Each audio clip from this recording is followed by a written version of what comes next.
Boa noite. Boa noite.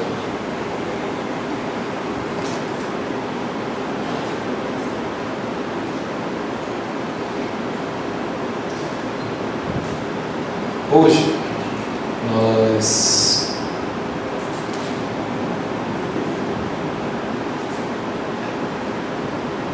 vamos começar com o livro de Provérbios, capítulo 20, versículo 11.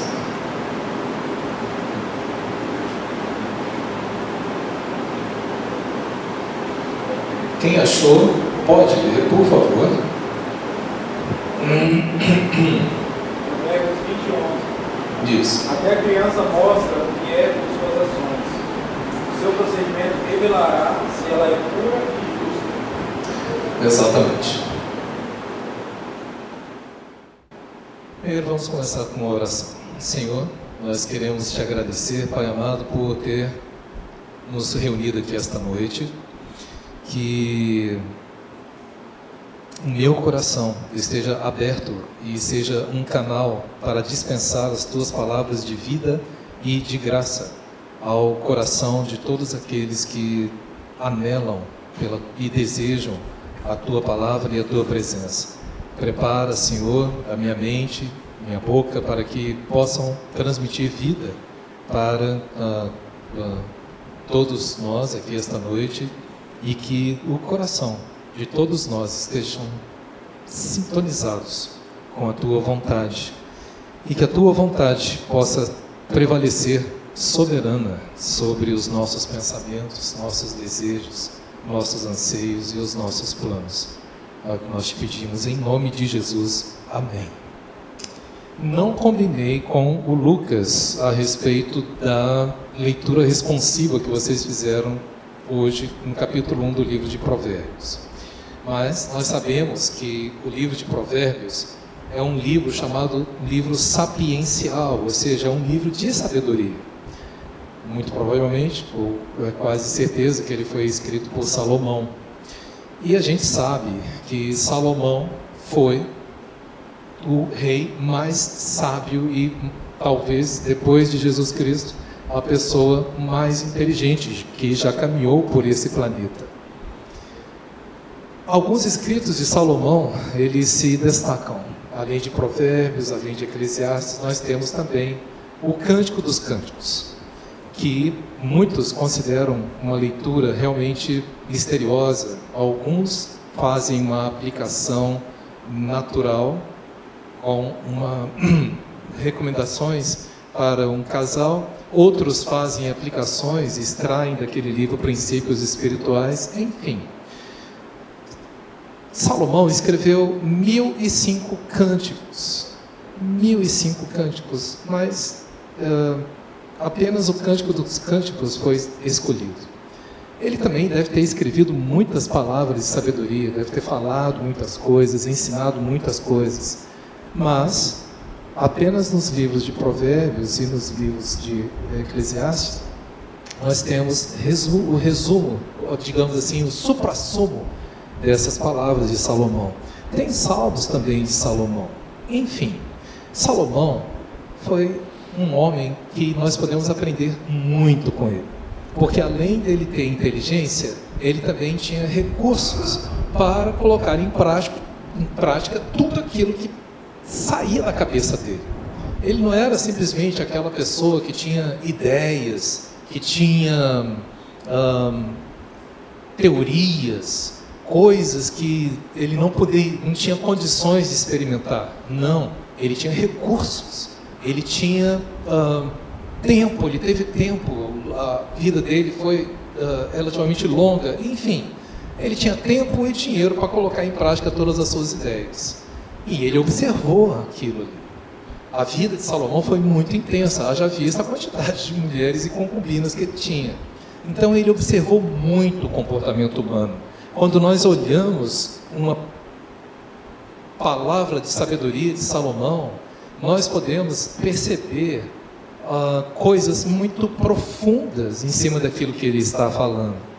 E esse provérbio aqui, o 11 do capítulo 20, ele meio que joga na nossa cara uma coisa que é meio contramão nos ensinamentos que nós escutamos hoje, na psicologia, nas escolas, nas ciências sociais, no senso comum. O que nós escutamos hoje? Nós escutamos hoje que o nosso comportamento, ele é diretamente influenciado e formado pela cultura, certo? Alguns um pouco mais moderados, e isso eu ouvi muito na faculdade, coloca tipo 50%. 50% é do seu gênio, da sua carga genética, e 50% da sua carga cultural. Mas olha só o que esse provérbio está dizendo. Até a criança mostra o que é por suas ações, e o seu procedimento revelará se ela é pura e justa. Espera aí, uma criança ainda não deu tempo dela absorver e colocar, digamos assim, colocar muitas coisas na cabeça de uma criança. Uma criança, digamos assim, ela age mais por instinto, mais, digamos assim, pelo que ela é. Não sei se vocês já perceberam como que as crianças são sinceras. Elas chegam e falam na lata. Se ela não gosta de você, eu não gosto de você, você é feio, você é isso, você é aquilo, eu não quero, e pronto, acabou. Ela não tem muita sofisticação, ainda não foi afetada por aquelas construções sociais que vão formar as diversas camadas da personalidade dela. Na verdade, essas diversas camadas, elas são muitas vezes conhecidas como máscaras. São camadas e mais camadas que são colocadas em cima da personalidade da criança, muitas vezes para reprimi-la, principalmente as suas características que não são compatíveis com uma boa vida social. Então, Salomão está dizendo aqui que uma criança, ela já mostra o que é. Ela já mostra o que é. E essa criança, irmãos, essa criança que mostra o que ela é, ela continua, digamos assim, dentro do coração de cada um pelo resto da sua existência. Aquela essência da qual nós nascemos, com a qual nós nascemos, ela pode ser, digamos assim, trabalhada, ela pode ser maquiada, ela pode ser contida, ela pode ser ensinada a se comportar socialmente, mas a essência daquela criança vai continuar. O que eu estou dizendo? Estou dizendo que se uma criança, ela é, digamos assim, orgulhosa, ela vai continuar orgulhosa até o final da vida dela. O que ela vai aprender ao longo da vida, principalmente com o ensinamento dos pais, com o ensinamento do convívio social, é controlar o seu orgulho. Se uma criança ela é birrenta, a mesma coisa. Se uma criança ela é mentirosa, ela também vai aprender com os pais e com as lições que ela vai levando, para conter aquele comportamento negativo. Ela vai modelando, ela vai aprendendo, muitas vezes, a hora certa em que ela pode mentir, mas aquela natureza, aquela essência mentirosa vai continuar. Existe, eu não lembro se é um provérbio que ele começa, me veio à cabeça agora, diz assim: o homem não pode consertar aquilo que Deus fez nascer torto. Essa frase, ela, não sei se está em Eclesiastes ou está no livro de Provérbios, depois quem puder localizar aí para mim, ela marca o início de um livro, de um filme de ficção científica muito interessante. O filme se chama Gattaca. É um filme que mostra uma sociedade futurística, aonde você pode controlar como o seu filho vai ser. Se ele vai ser alto, baixo, gordo, magro, cabelo liso, cabelo enrolado, se ele vai ser inclinado para as ciências exatas ou se vai ser inclinado para as artes, quantos dedos das mãos ele vai ter. Então, obviamente, se você tem uma tecnologia dessa, todas as crianças que nasceram depois do advento dessa tecnologia, eram crianças superdotadas, ótimos atletas, ótimos matemáticos, ótimos atores, ótimos músicos, enfim. Esse filme, ele mostra que uma dessas crianças, que nasceu na transição entre essas crianças perfeitas e as crianças que eram chamadas, no filme, eram chamadas de nascidas de Deus. Eram os filhos de Deus, olha só que interessante. Então tinha os filhos de Deus e tinha os filhos da ciência. E os filhos de Deus eram desprezados, porque eles eram cheios de imperfeições. Mas só que um desses filhos de Deus, ele tinha um sonho tão grande, tão forte, que ele fez de tudo para atingir, alcançar essa meta. Qual que era o sonho dele? Era ser astronauta. E até lá naquela sociedade, até entre os filhos da ciência, era difícil para um filho da ciência ser astronauta devido ao nível de exigência. Agora imagina para um filho de Deus chegar lá. E aí ele foi e conheceu um homem que era filho da ciência, um atleta exímio, que decidiu colocar fim à sua própria vida. Sabe por quê? Porque ele chegou em segundo lugar em uma Olimpíada. Ele chegou frações de segundo atrás do primeiro colocado. E aquilo ali acabou, destruiu ele por dentro. E antes dele se matar, ele decidiu trocar de identidade com esse filho de Deus, para que o filho de Deus tentasse burlar o sistema que agora esse filho da ciência passou a odiar. É um filme interessantíssimo. É um pouco antigo, mas fica a dica. Então, quando uma coisa nasce torta, e a gente sabe por que nasce torta por causa do pecado. Quando uma coisa nasce torta, ao longo da sua vida, ela vai aprendendo, essa coisa vai aprendendo a se adaptar à sua, digamos assim, tortidão. Então eu tenho muitos defeitos, mas só que eu aprendi a esconder socialmente os meus defeitos. Sabe quem que conhece os meus defeitos de uma forma mais assim completa? Minha mãe e o meu pai. Porque eles viram esses defeitos lá na essência. Então, levei muita taca para poder aprender a, pelo menos, trabalhar esses defeitos, e não permitir que esses defeitos se expressassem de uma forma, digamos assim, pelo menos de uma forma pública. Eu aprendi a me conter, eu aprendi a me controlar, para evitar passar vergonha, porque a gente apanha não apenas dos pais e das mães, a gente fica de castigo não apenas dos pais e das mães, mas a gente apanha também de quem? Da sociedade. A gente apanha dos professores, a gente apanha dos colegas que vão criticar o nosso mau comportamento, a gente apanha dos nossos parentes, tios, tias, primos, enfim. A sociedade, ela se reveste dessa capa, dessa camada mais superficial, que visa um bem maior, visa uma relação mais harmônica, quando você está vivendo em uma sociedade dita saudável. Agora, quando você nasce em uma sociedade dominada pela bandidagem, onde os valores morais e éticos eles não são valorizados, o que a criança vai ser ali naquele meio? Ela vai ser uma criança que não vai ter controle, ela não vai ser aquelas características negativas, tipo mentira, elas não vão ser tolhidas, elas não vão ser controladas, elas não vão ser abafadas. Muito pelo contrário. Se você vive numa sociedade degradada, a criança ela pode até receber a orientação de que mentir é algo positivo.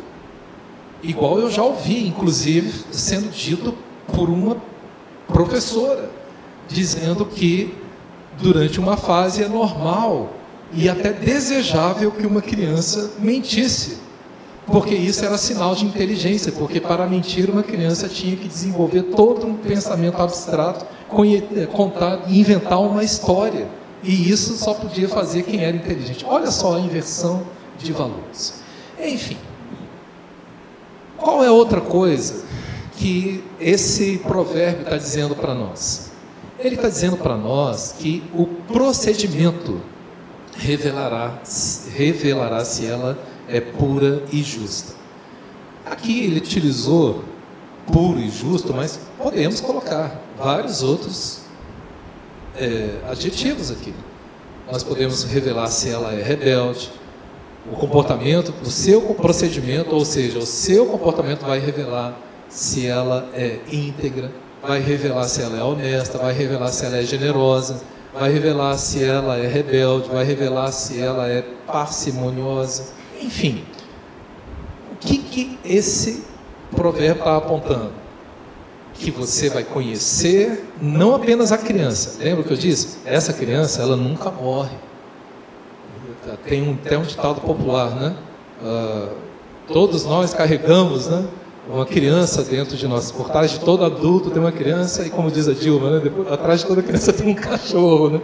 Então, essa criança, ela nunca morre.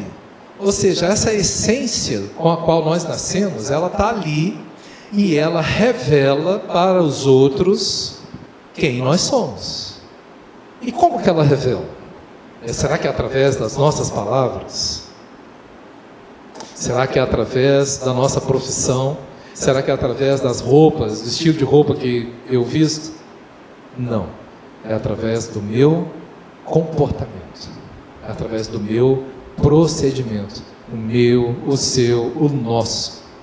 Então, o que Salomão está dizendo aqui também? Quer conhecer uma pessoa de uma forma verdadeira? Preste atenção menos no que a pessoa diz e mais no que a pessoa faz ou deixa de fazer. Porque comportamento é isso. Não é apenas o que a pessoa faz. Comportamento é também o que a pessoa deixa de fazer. E aí, eu passo a bola para vocês. Vocês conseguem fazer uma avaliação, uma reflexão em cima do comportamento de vocês no que tange a sua relação com a sua família, a sua igreja e a sociedade com a qual você vive? Você consegue fazer uma relação, uma correlação? Faz uma reflexão. O que os meus comportamentos, o que as minhas atitudes estão revelando a respeito de quem eu sou? Quais os frutos que eu estou dando?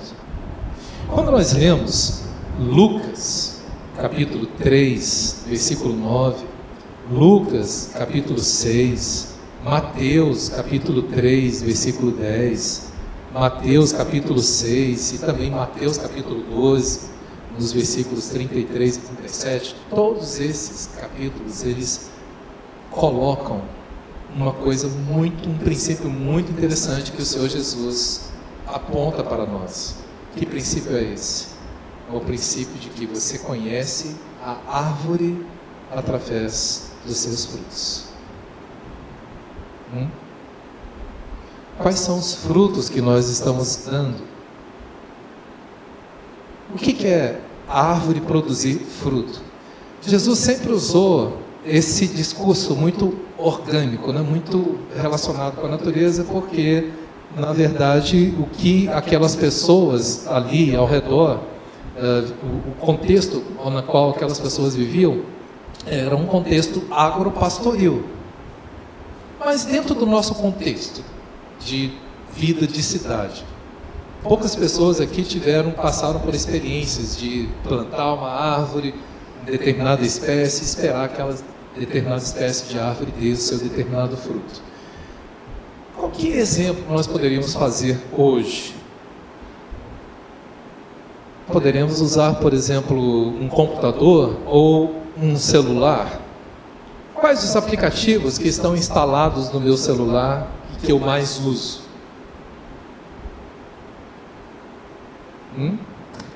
Se eu sou um celular, quais os aplicativos principais estão rodando dentro de mim. Ou seja, como é que eu vou saber isso? Quais são os aplicativos principais que estão rodando dentro da minha mente, dentro do meu coração? Isso é medido. Lembra, eu acho que a nova versão do Android, ela tem ali aquela parte de saúde digital, né? Mostra para vocês, para nós, quanto tempo de tela, quanto tempo de uso eu estou fazendo do celular. E aí quando a gente clica ali tem diversos aplicativos que aparecem em ordem decrescente de tempo de uso. Então, é quanto tempo mais a tela ficou ligada e o processador ficou ali processando aquelas informações naquele aplicativo. Fazendo uma aplicação para a minha mente, para o meu comportamento, para a minha vida, que tipo de aplicativo, ou seja, que tipo de pensamento, em que onda, em que vibe que eu estou ligado, conectado durante a maior parte do meu dia. Se Deus fosse ali, né, me pegar como um celular e começasse a olhar a saúde digital e colocasse qual é o aplicativo que esse celular aqui está mais sintonizado, qual será que ele encontraria? Será que seriam aplicativos voltados para o reino dele? Ou será que seriam aplicativos voltados mais para a minha diversão? Será que seriam aplicativos do tipo YouTube? Será que meu cérebro estaria envolvido com entretenimento, com Netflix? Ou será que meu cérebro estaria envolvido com coisas do trabalho, com planilhas de cálculo, ou com a escola? O que é que está rodando a maior parte do tempo na sua mente? É aí onde está o seu coração. Porque essas passagens que eu acabei de citar aqui, Jesus, ele fala também a respeito do nosso tesouro. Aonde é que está o nosso tesouro? É onde está o nosso coração. É onde está o nosso coração? Aonde está o nosso tesouro. Então fica aí essa provocação para que vocês possam fazer essa abstração e fazer a seguinte pergunta: se eu fosse um celular e Deus abrisse essa porção ali, onde ele começasse a investigar qual que são os meus pensamentos que mais ocupam, quais são os pensamentos que mais ocupam tempo na minha vida, o que será que ele ia encontrar? Será que ele ia encontrar leitura e meditação na Bíblia? Será que ele ia encontrar oração? Será que ele ia encontrar obediência aos meus pais, honrar o pai e mãe? Será que ele ia encontrar alguma coisa voltada para a edificação do reino dele? Não tem problema nenhum eu assistir YouTube, depende do que eu assisto. Será que eu estou assistindo as mensagens? Será que eu estou assistindo EBD? Será que eu estou assistindo alguma coisa relacionada à palavra de Deus que eu sinto falta na minha formação? Quantas pessoas sabem aqui, por exemplo, qual que é o verdadeiro significado da palavra redenção? O que significa Cristo ser o nosso Redentor? O que significa justificação pela fé? Quais são, eu consigo explicar, por exemplo, quais são os 5 pontos do calvinismo? E se eu não consigo, por que eu não vou atrás disso? Eu vou atrás de outras coisas. Então, irmãos, o livro de Provérbios, ele realmente mexe muito com a gente. E aqueles primeiros versículos que a gente viu, eles são muito provocadores. Porque eles associam a falta de conhecimento, ou aquela pessoa que não se apega à sabedoria, considera aquela pessoa como um tolo. E aquela pessoa, ela não consegue, o tolo e o ignorante, ele não consegue nem ouvir a sabedoria, as palavras de sabedoria, e também não consegue ouvir a repreensão. Eu vou confessar uma coisa para vocês, eu tenho muita dificuldade com repreensão. Verdadeiros conflitos, brigas que eu tive com minha mãe, porque eu achava que ela não sabia me repreender. Agora, já o meu pai, ele era o outro extremo, ele não me repreendia. Ele chegava, conversava comigo, às vezes até concordava comigo. Um dia minha mãe ficou muito brava, né? Porque ela ficou reclamando que eu não arrumava a cama, e na época a gente estava numa situação financeira melhor. Aí meu pai virou para ela e falou assim: mas eu também, se eu fosse ele, não arrumava, porque tem empregado aí que vai arrumar. Por que eu vou arrumar a cama se tem uma pessoa que está sendo paga para arrumar a cama? Nossa, quase que apanha também, leva uma chinelada. Mas enfim, não importa a forma como nós somos repreendidos. Se são os nossos pais, às vezes a gente quer que os nossos pais falem, né, de mansinho, falem com uma voz mais temperada, mais doce. Mas eu comecei a perceber que tem coisas que a gente só consegue perceber quando a gente passa a ser pai. Tem hora que a gente, depois da 100ª, 1000ª vez que você fala a mesma coisa para a criança, e a criança ela não entende, ou não ouve, ou então resiste, a próxima já não vai ser no mesmo tom. Na verdade, as próximas não vão ser mais no mesmo tom. Que você não acredita, você não entende. Fala, não é possível que eu tenha que falar de novo isso. Mas só que quando eu volto no passado, ali na minha adolescência, eu realmente, uma parte é porque eu esquecia que minha mãe já tinha me dado uma bronca. A outra parte era por pura birra mesmo. Mas a maior parte é porque eu ficava lá, né, viajando na maionese. E tem essa característica. O cérebro do adolescente, ele ainda está em processo de formação. Mas a essência está lá. E essa essência, não se iludam. Vocês, e assim como eu, nós aprendemos a quê? A esconder, a mascarar, a maquiar, a passar ali um verniz social, uma maquiagem social, mas dentro continuamos com aquela mesma característica. Ou seja, somos pecadores imperfeitos.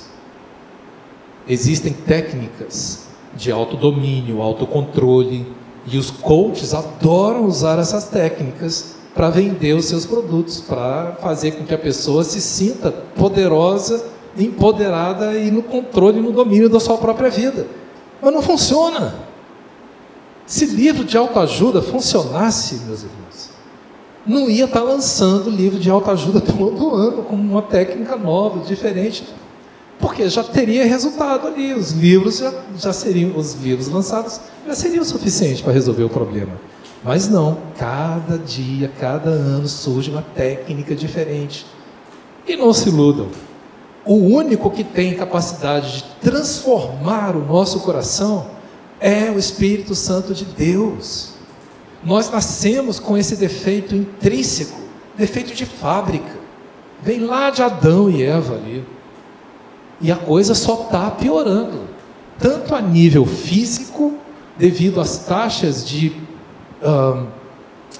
mutação genética de genes deletérios, quanto a nível moral, quanto a nível ético, quanto a nível de mental, quanto a nível emocional.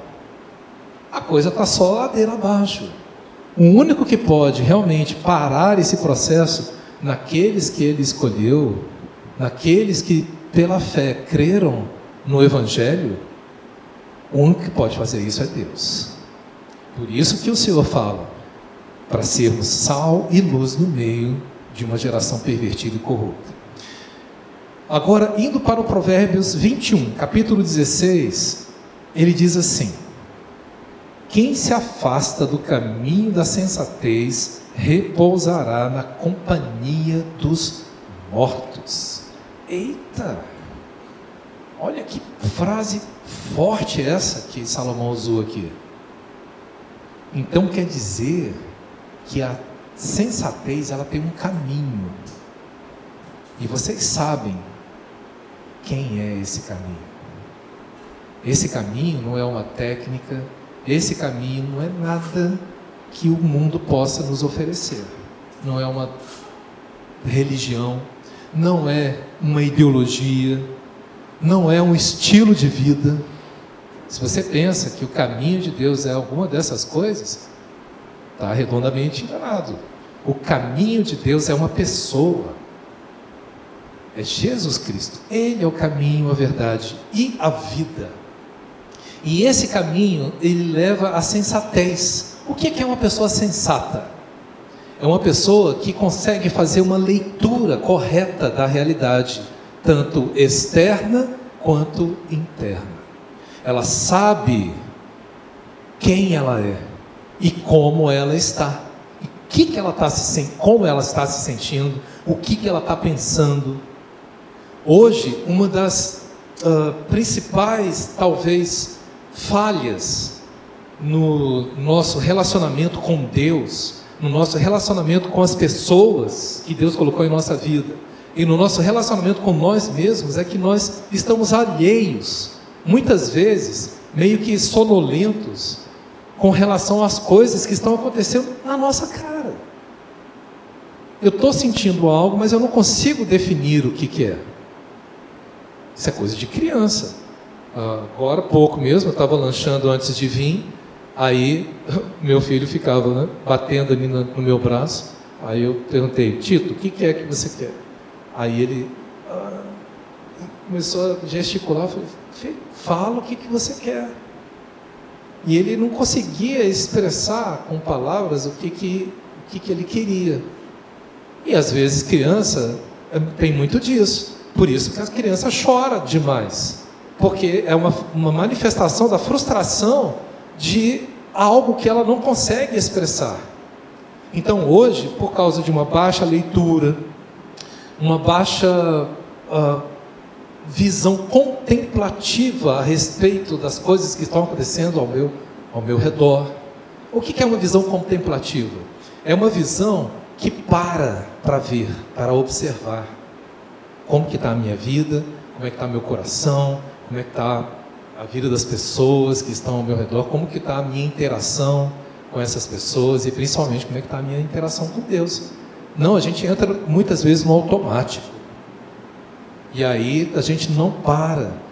Quem não tem uma visão contemplativa não consegue chegar numa posição sensata, porque ela fica alheia, ela não consegue descrever. Me explica aí. Chega para um médico: doutor, eu estou aqui com dor. Me explica aí, como é que é essa dor? É uma dor intermitente, é uma dor constante, é uma dor pulsante?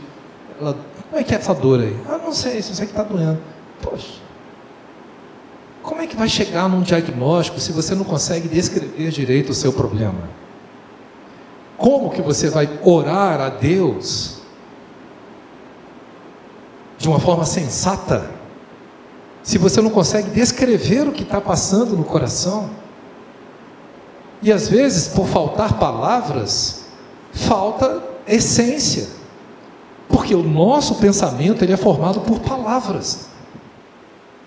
Se eu não domino a palavra, eu não domino os meus pensamentos, eu não consigo exprimir o que eu quero, ou o que eu estou sentindo. E isso, na nossa relação com Deus, é extremamente importante. Então, uma pessoa sensata, ela faz uma leitura da realidade e ela consegue classificar, ou descrever, melhor falando, o que está acontecendo ao redor, na sua relação com o outro, consigo mesmo e na sua relação com Deus. Quando falta essa sensatez, quando eu me desvio do caminho e me desvio da percepção da realidade que só Deus pode me dar, eu estou caminhando para uma situação de morte. E quando fala aqui situação de morte, eu ando na companhia dos mortos, aqui eu vou lançar aqui uma licença poética, digamos assim, porque eu entendo que Salomão, ele estava também pensando que uma pessoa insensata não ia ter uma vida muito longa, porque se você anda de uma forma insensata, a tendência de você cometer erros que comprometam, que coloquem em risco a sua própria vida é muito grande. Você vai começar a comer besteira, você vai começar a fazer besteira, vai começar a andar de moto talvez de bicicleta sem capacete, vai começar a comer coisas que vão trazer mal para a sua saúde, vai começar a andar com pessoas inadequadas, fazendo coisas perigosas. Uma pessoa assim não vive muito, é verdade. Ela vai estar andando ali na companhia dos mortos, ou seja, daqueles que estão indo em direção à morte. Mas, num sentido mais amplo, nós podemos entender também que uma vez que uma pessoa está longe do caminho de Deus, está longe da sensatez que só um espírito de sabedoria e de revelação que só o Espírito Santo de Deus pode nos dar, eu estou agindo como um ímpio. Eu estou agindo como uma pessoa que está morta em seus delitos e em seus pecados. Então, quem se afasta do caminho da sensatez repousará na companhia dos mortos. Essa palavra repouso também indica uma posição, que é um posicionamento passivo. Você está ali na companhia e está tranquilo. A insensatez é tão grande, a falta de leitura da realidade, da companhia das pessoas com as quais você está andando, está faltando, está carecendo tanto de luz, está carecendo tanto de inteligência e de sensatez, que você está numa posição tranquila. E isso é muito importante. Próximo. Sim. Tem uma passagem em Mateus 25, nos versículos de 1 a 13, que é aquela passagem das 10 virgens. E ali nós temos 5 que eram tolas e 5 que eram prudentes. Tá? Então, a tolice e a insensatez, porque algumas versões chamam aquelas 5 de, não apenas de tolas, mas chamam também de insensatas. Elas fazem com que a gente não mantenha as lâmpadas acesas. O que isso significa? Significa que falta azeite no nosso coração. Falta a presença divina que ilumina as nossas vidas em nossos corações. Isso é insensatez.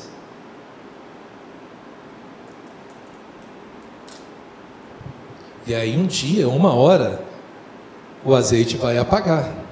O azeite vai acabar e a lâmpada vai apagar.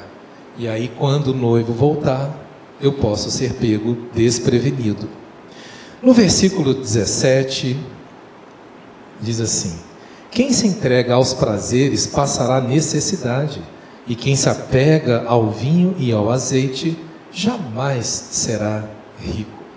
E aí novamente, fazendo um link com principalmente o que Tiago diz no capítulo 4 da sua epístola, mais precisamente nos versículos 2 e 3, o que ele fala? Olha, vocês oram e vocês desejam as coisas, mas vocês não obtêm. Por quê? Porque vocês não sabem orar como convém. Porque vocês só oram para satisfazer os seus próprios prazeres. Então, muitas vezes, as nossas falhas, as nossas derrotas, muitas vezes, não é por falta de planejamento estratégico do ponto de vista humano, é uma falta de discernimento, de sensatez com relação ao que Deus vai abençoar e ao que Deus vai deixar, ou talvez até mesmo vai deixar por nossa conta e risco, ou até mesmo vai impedir para o nosso próprio bem que aquele plano não seja alcançado. Qual que é a chave aí? A chave é a nossa oração e os nossos planos. O nosso coração, ele deve estar ligado no prazer de Deus. Eu devo estar preocupado não naquilo que me dá prazer. Eu estou preocupado naquilo que dá prazer a Deus. Essa é a chave da oração. E como é que eu vou saber o que vai dar prazer a Deus? Essa é a grande pergunta. A grande resposta é: o que dá prazer a Deus é quando o nosso coração está semelhantemente conformado ao coração de Cristo.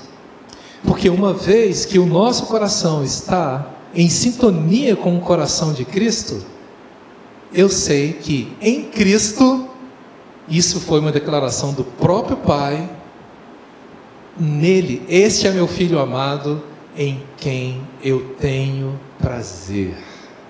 O prazer do Pai está no Filho. Então, a única forma de eu realmente orar e dar prazer, ter um tema de oração, um motivo, um objetivo de vida, que vai ser expresso em uma oração, é quando o meu coração, pelo poder da palavra de Deus e pelo poder do Espírito Santo de Deus, estiver conformado ao coração de Cristo. E aí Deus vai ouvir a nossa oração e vai conceder os nossos desejos. É aquilo que o Senhor Jesus disse: quem pedir qualquer coisa ao Pai em meu nome, Ele vos concederá. Olha só que coisa. E aí, como a gente falou, né, Benjamin, lá na IBD dos juniores, não foi ajudar? O que é orar em nome de Jesus? Orar em nome de Jesus é você orar na pessoa de Jesus. Então, essa era uma expressão antiga, né? Que até um pouco tempo atrás, talvez uns 40, 50 anos atrás, quando a gente ia comprar coisas numa venda, numa lanchonete, qualquer coisa assim, num mercadinho, coloca aí no nome do fulano. Então, colocar no nome do fulano é colocar na conta do fulano, quer dizer, colocar na pessoa, na responsabilidade, entende? Do fulano. Não é simplesmente você achar que orar em nome de Jesus é falar uma palavra mágica. Não. Para orar em nome de Jesus, tem que seguir aquela regra que o próprio Jesus ensinou. Você quer vir atrás de mim? Você quer me seguir? Então negue a si mesmo e tome a sua cruz, porque você precisa morrer. Os seus desejos, os seus planos, os seus prazeres, as satisfações que você quer, as conquistas que você quer almejar para a sua própria vida, isso vai fazer mal para você. Mas se você me seguir, você vai conseguir ter as suas orações atendidas. Você vai conseguir a plenitude do gozo de entrar na companhia do Senhor. Muito bom, servo bom e fiel. Fosse fiel no pouco, e sobre o muito eu te colocarei. Entra no gozo do seu Senhor. E, para terminar, versículo 30. Não há sabedoria, é o penúltimo, tá? Não há sabedoria alguma, nem discernimento algum, nem plano algum que possa opor-se ao Senhor. Olha, não há sabedoria alguma, nem discernimento algum, nem plano algum que possa opor-se ao Senhor. Você fez um ótimo plano para a sua carreira. Puxa, olha só, eu quero fazer carreira ali no colégio tal, para cursar o curso tal, para passar no vestibular tal, seguir a profissão tal. O Senhor tem uma vontade para a nossa vida. Se nós seguirmos os planos que nós traçamos para a nossa vida, pode ser que eu me encontre lutando contra Deus. Por isso, é tão importante aquilo que eu falei. Você ter uma visão, uma percepção contemplativa a respeito da sua relação consigo mesmo, com as pessoas e principalmente da sua relação com Deus. Por quê? Porque é através dessa proximidade, dessa contemplação, de olhar ali, encarar Deus face a face, na sua leitura diária, na sua leitura devocional, na sua oração, é ali onde os encontros estão. Aqui, nessa noite, também, Deus deve estar tentando te encontrar, deve estar tentando falar algo ao seu coração. Nas mensagens de domingo, na EBD, nos hinos que nós cantamos, nos hinos que vocês escutam em casa, nas mensagens que vocês... Tudo, Deus está falando. Mas muitas vezes a gente não escuta, porque o falar dele muitas vezes se choca contra os nossos desejos e os nossos planos. Então, tem pessoas que aprendem essa lição rapidamente. Tem pessoas que demoram muito tempo. Tem pessoas que lutam, aí o plano dá certo de um lado, mas aí vai ver, a família está destruída. Eu conheço uma pessoa que, nossa, se esforçou para passar em medicina. Aí passou em medicina. E aí começou a estudar aquela coisa toda, depois se formou, depois veio a especialização, aí depois casou, e aí depois veio a especialização número 2, o filho nasceu, especialização número 3, mestrado, doutorado. Eu estava lá, 2, 3 filhos já grandes, e a pessoa não parava em casa, porque eu ficava revezando entre trabalho, atendendo no hospital, atendendo no consultório e estudando, viajando para as palestras, para os congressos. E os filhos ali, e a esposa totalmente desassistida. Então, era um médico de sucesso, baita profissional, mas a família toda destruída. E aí, quando ele percebeu, ele começou a beber, se envolver com drogas. E aí, hoje, eu conheço ele. Hoje ele está num estado profundo de depressão, pensando em se matar. Só não se mata porque ele é cristão, mas está num estado deplorável. A esposa morreu, as filhas tomaram conta da casa dele, e uma delas, que era a preferida da mãe, a mãe colocou a escritura da casa no nome, e a outra filha ficou com ciúmes, entrou na justiça, ganhou o processo, mas perdeu para sempre o amor da irmã, porque para ela a irmã traiu ela, uma coisa que era óbvia, que ela deveria dividir, a casa, apesar da mãe ter colocado no nome dela. Família destroçada. Um excelente profissional.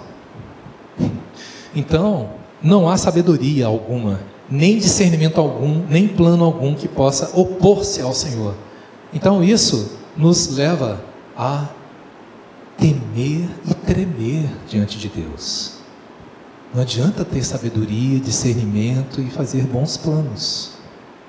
Esses planos, eles têm que estar o quê? Alinhados, harmonizados com os planos de Deus. E, para finalizar, versículo 31. Prepara-se o cavalo para o dia da batalha, mas o Senhor é que dá a vitória.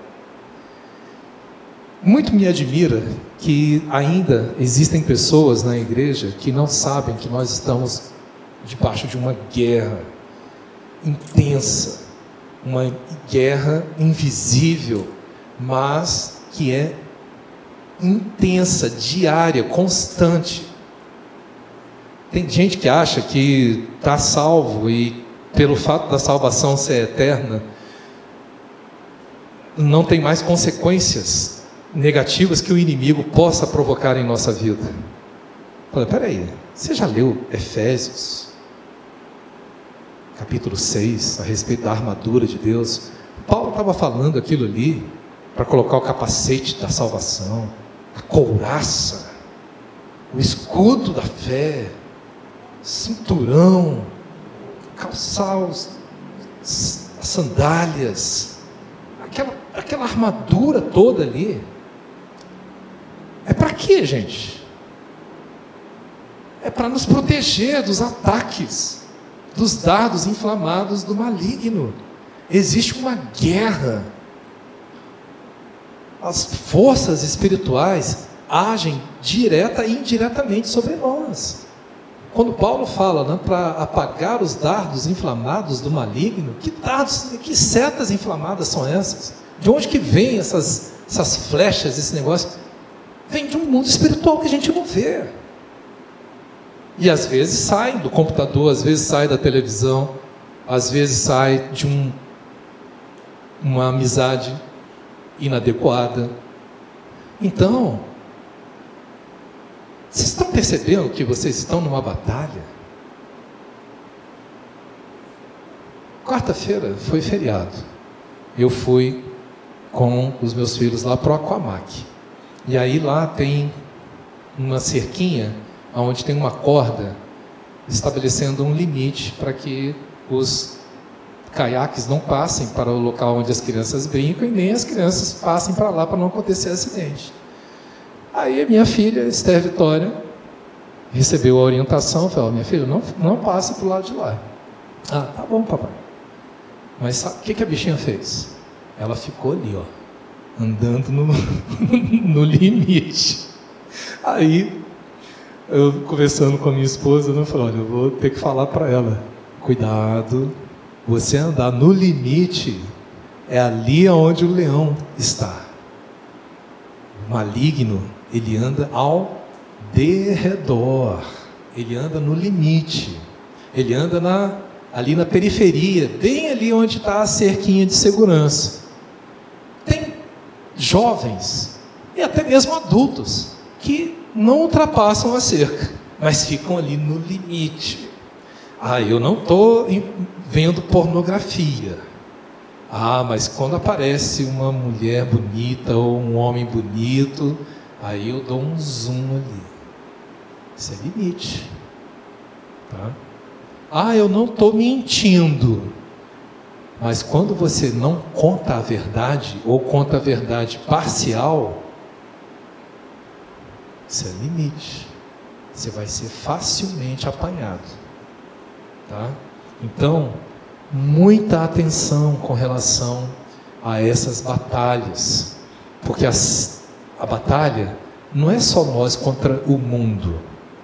O mundo já tem muita coisa que nos intoxica, que nos contamina através de séries, desenhos, jogos, que sem perceber, e eu como psicólogo, eu observo aquelas coisas, eu falo: nossa, será que o pessoal não está vendo que isso aqui está induzindo tal tipo de pensamento, tal tipo de postura? Quem faz essas séries, quem faz esses jogos, quem elabora essas estratégias, sabe muito bem como a mente humana funciona. E uma vez, agora para encerrar mesmo, um debatedor, ele é judeu, chama Ben Shapiro. Ele falou uma coisa que é uma verdade muito grande. O seriado Friends, ele ajudou a formar muito mais democratas lá nos Estados Unidos do que qualquer propaganda partidária ou qualquer presidente democrático, melhor que fosse, conseguiu formar. Por quê? Porque era uma minissérie onde tinha personagens legais, simpáticos, mas com pensamentos completamente voltados para o esquerdismo.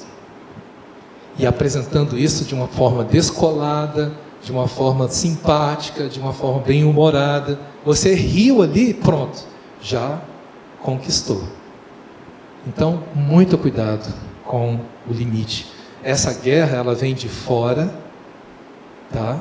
Vem da mídia para tentar nos atingir. Ela vem de outras pessoas, são enviados de Satanás, como o próprio Paulo diz, e o próprio Satanás é capaz de se fantasiar, de se travestir de anjo de luz para tentar nos enganar. Os falsos mestres também podem nos iludir, nos enganar.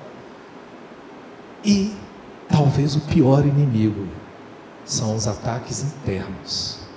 São aquelas coisas, aquelas dúvidas que tem no meu coração, aquela pedra que está ali enterrada, lá no fundo do solo do meu coração, que impede a planta da vida de Jesus Cristo aprofundar as raízes de uma forma mais profunda.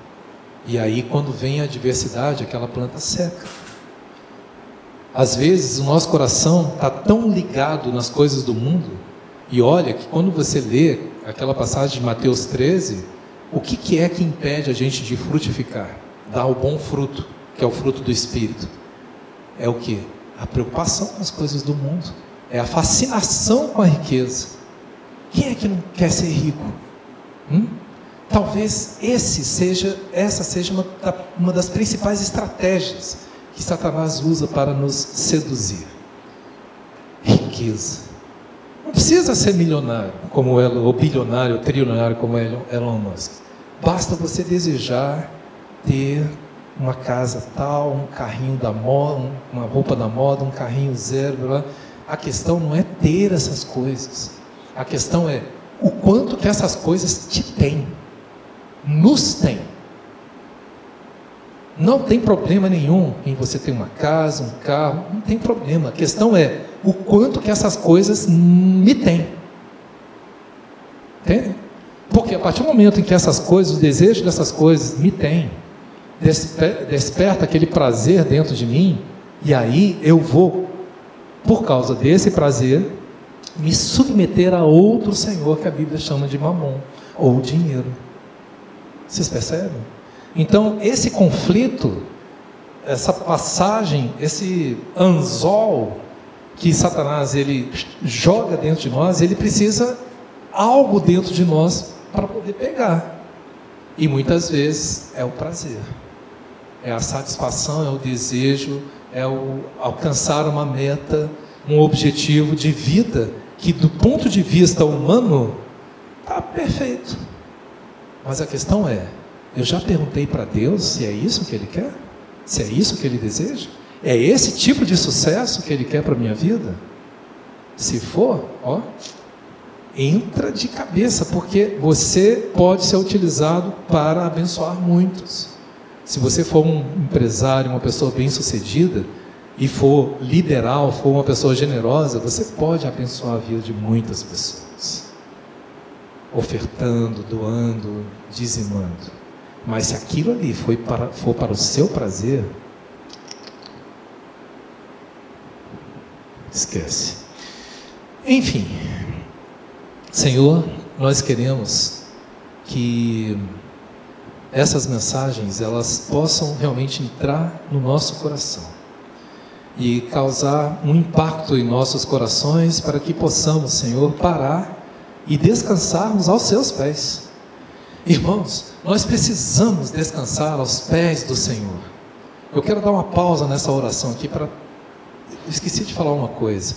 Se eu não consigo mudar a minha essência, se é só Deus, o poder da palavra e do Espírito Santo de Deus, eu tenho que me entregar a essa palavra. Eu tenho que pegar essa palavra e comer essa palavra. Devorar essa palavra de uma maneira que essa palavra ela se torne algo essencial para a minha vida. A leitura bíblica não por obrigação, mas por um prazer, por uma necessidade de sobrevivência espiritual. E vocês podem ter certeza que uma vez que vocês buscarem o Senhor de toda a sua alma, de todo o seu entendimento, de toda a sua força, o Senhor, Ele vai mostrar o caminho, vai dar discernimento e vai dar aquela sabedoria que vem do alto, não a sabedoria que vem de baixo. Porque isso era uma coisa que eu esqueci também de falar a respeito de Salomão. Ele tinha sabedoria, pediu sabedoria para Deus. E aonde que ele parou? Na idolatria. O que nós precisamos pedir não é a sabedoria de Salomão. É a sabedoria daquele que é maior do que Salomão.